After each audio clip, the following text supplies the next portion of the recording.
Bismillahirrahmanirrahim. Alhamdulillah wa salatu salam. We continue reading from Imam Al-Ghazali's Jawahir Al-Quran wa Durur the Juz al-Quran in Spears, and we are reading from Surah Qaf. In the verses that we have read so far, they speak about the creation of the universe, the signs, the rain, the reviving the arid land so it blooms, and you have a harvest, the palm trees that have clusters of dates. So from the vast universe to the expansion of the earth to the rain to the earth coming alive, time, the cycle of the seasons, and that's parable, the earth coming to life, reviving the dead, quickening the dead, the day of judgment. After all these, the narrative here, verse 12, moves into the reaction of different peoples, how they have denied the truth, rendered the lie to their own respective prophets. Before them, the people of Noah denied the truth.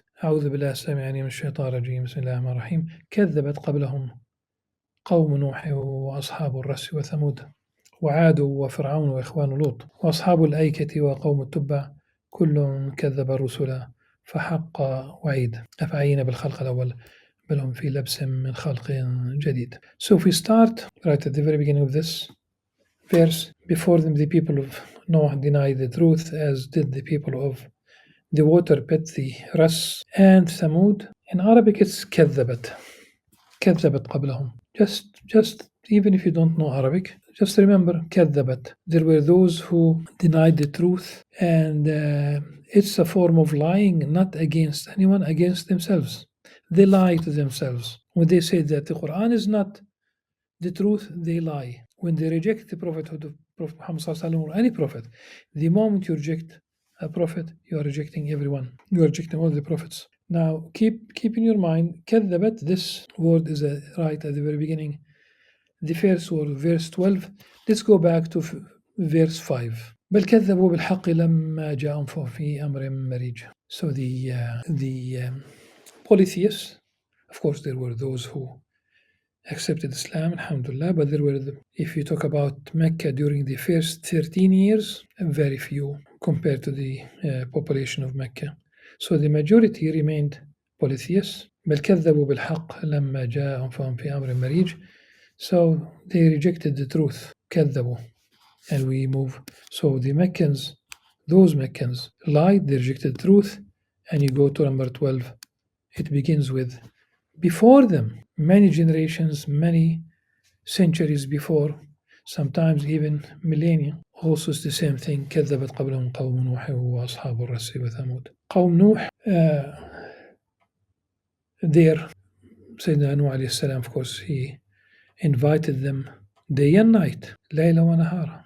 Day and night he preached to them. He stayed with them close to 1,000 years, 1,000 years, 1,000 solar years minus 50 lunar years, because the Quran uses sana, and that's quite some time, and only a few, very few basically believed in him. And there was the general flood in the Bible. All his children, all his sons are saved. In the Quran, one of them chose to remain outside the ark. He resorted to a mountain, as he said, سآوي إلى جبل يعصمنا. I will resort to a mountain that will prevent me from drowning, to protect me from water, from the water of the flood. In abstract terms, I will resort to the material world, not to God, not to a material, because the ark itself is material, but it was functioning, it was going to save them by leave of God. Sayyidina Nuh alayhi salam did not act on his own, but it is the total dependence on the material realm, as if there is no God. That was his problem. In fact, that's where it begins. That's exactly their claim, the atheists, the premise is that there is no God, therefore there's nothing but the material realm, and that's exactly how I'm going to lead my life. And almost in no time, he drowned. And you can only imagine the pain of Sayyidina Nuh alayhi salam, knowing that his son, part of him, was done not only in this life, but in the hereafter. And the Qur'an subsequently informs Sayyidina Nuh alayhi salam when he says, my son, when he asked Allah subhanahu wa ta'ala, my Lord, my son, Allah subhanahu wa ta'ala told him, he is not your son. He is not a good deed. Going back to the notion that the relationship between the community of the faithful is basically religion itself, spirituality, faith, creed, belonging to the same worldview.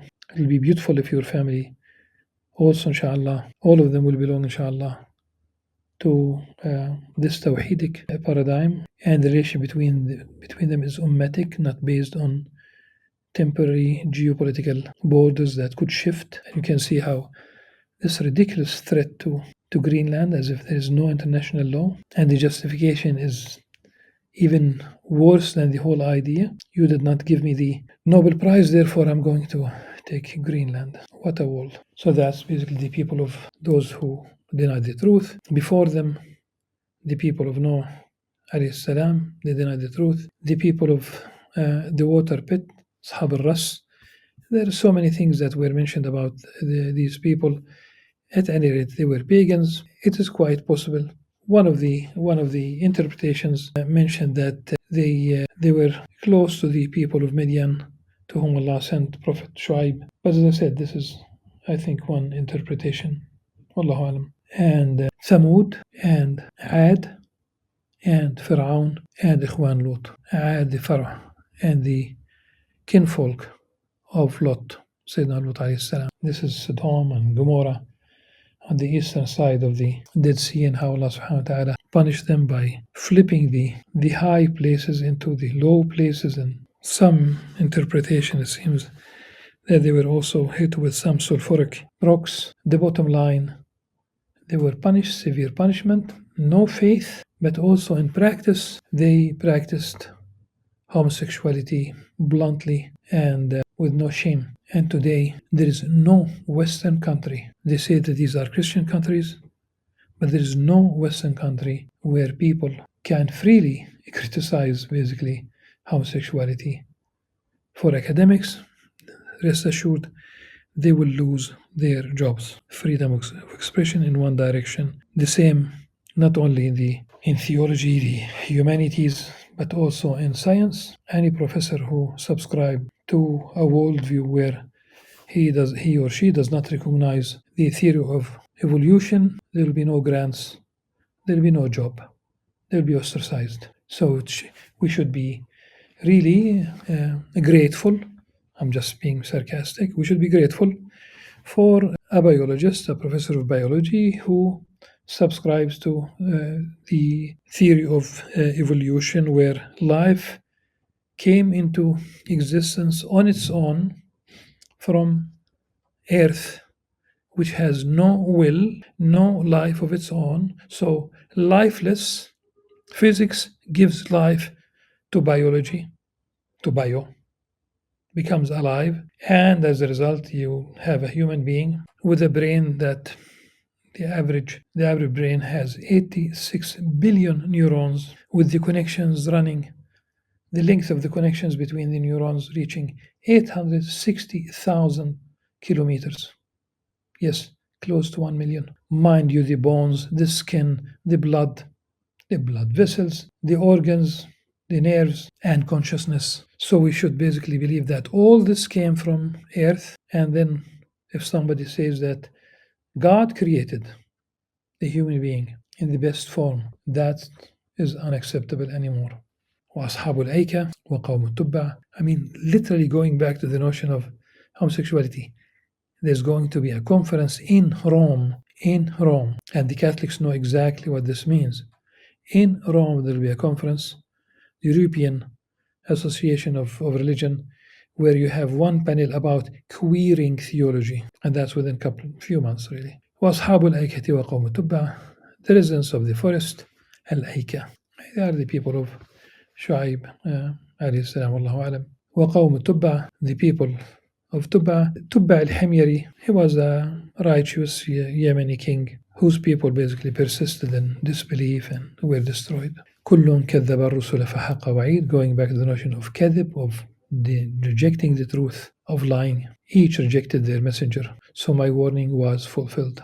فحق وعيد. أفعينا بالخلق الأول بل هم في لبس من خلق جديد. Were we incapable of creating them the first time? Meaning, in fact, they are in doubt about their recreation, resurrection, coming back to life again on the day of judgment. Someone came to the Prophet ﷺ with very old, worn out bone, and so much so old that the moment he rubbed the bone in his between his fingers, it became dust. And to this, the Qur'an referred to this story. وَضَرَبَ لَمَثَلًا وَنَسِيَ خَلْقَهُ قَالَ مَنْ يُحْيِي الْعِظَامَ وَهِيَ رَمِيمٌ قُلْ يُحْيِي الَّذِي أَنشَأَهَا أَوَّلَ مَرَّةٍ وَهُوَ بِكُلِّ خَلْقٍ عَلِيمٌ. The one who created it in the first time, he will recreate. He will bring it to life again. And in the hadith, there's a hadith sahih. Part of it says when a human being in that hadith says that God will not revive me, will not resurrect me, will not bring me back to life the way He created me, because some people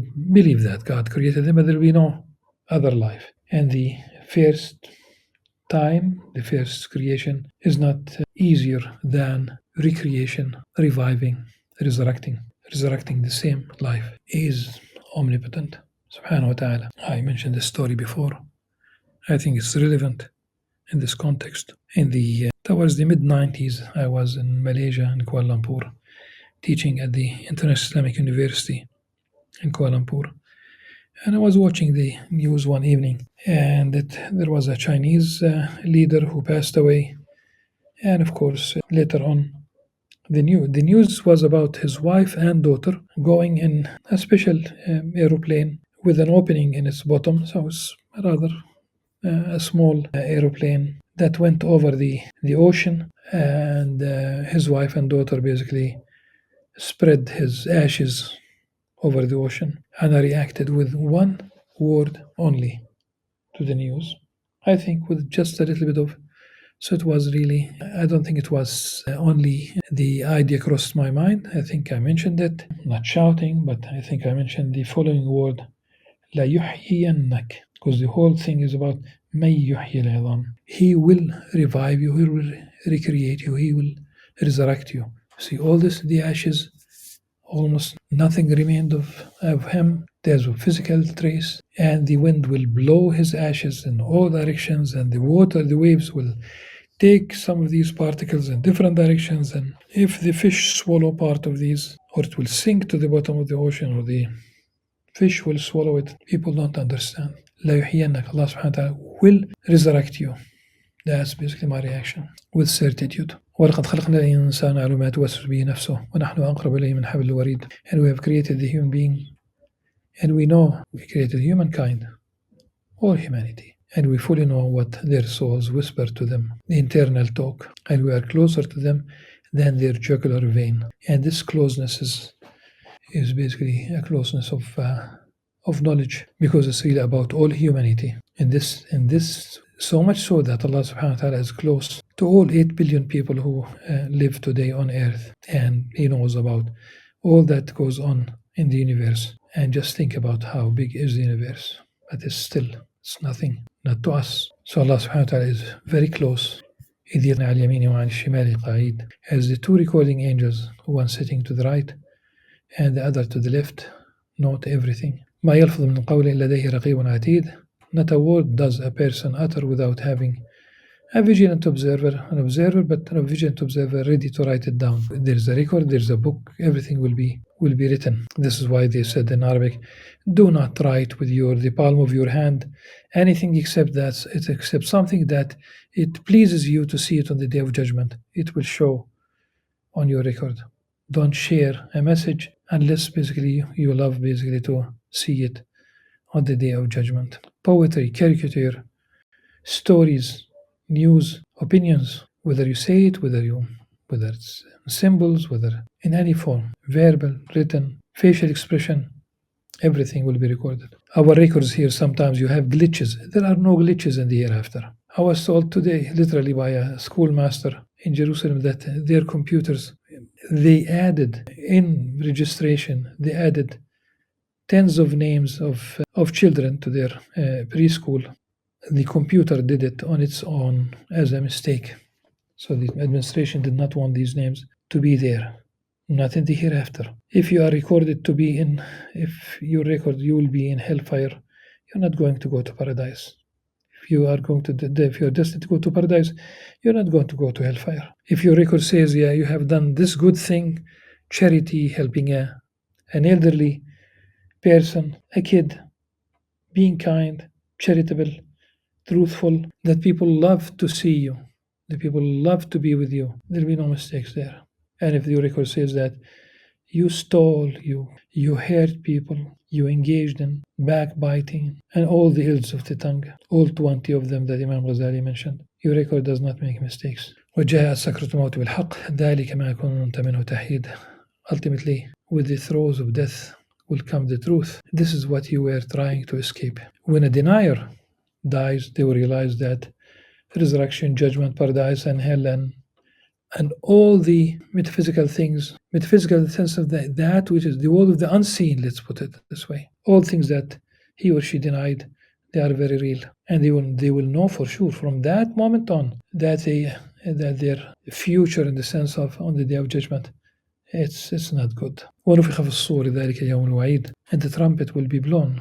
This is the day you were warned of. There will be a first blow, everyone will die. There will be a second blow, and this is the second blow of Khafsur here, because immediately it says وَجَاءَتْ كُلُّ نَفْسٍ مَعَهَا سَائِقٌ وَشَهِيدٌ. It's when people will be resurrected for the back to life for Judgment Day. We have still many details, and I think inshallah it's appropriate to, since there are many details, it's appropriate that we will mention them inshallah in the next session. Until then, subhanakallah wa bihamdik, ashhadu an la ilaha illa anta astaghfiruka wa atubu ilaik. Assalamu alaikum wa rahmatullahi wa barakatuh.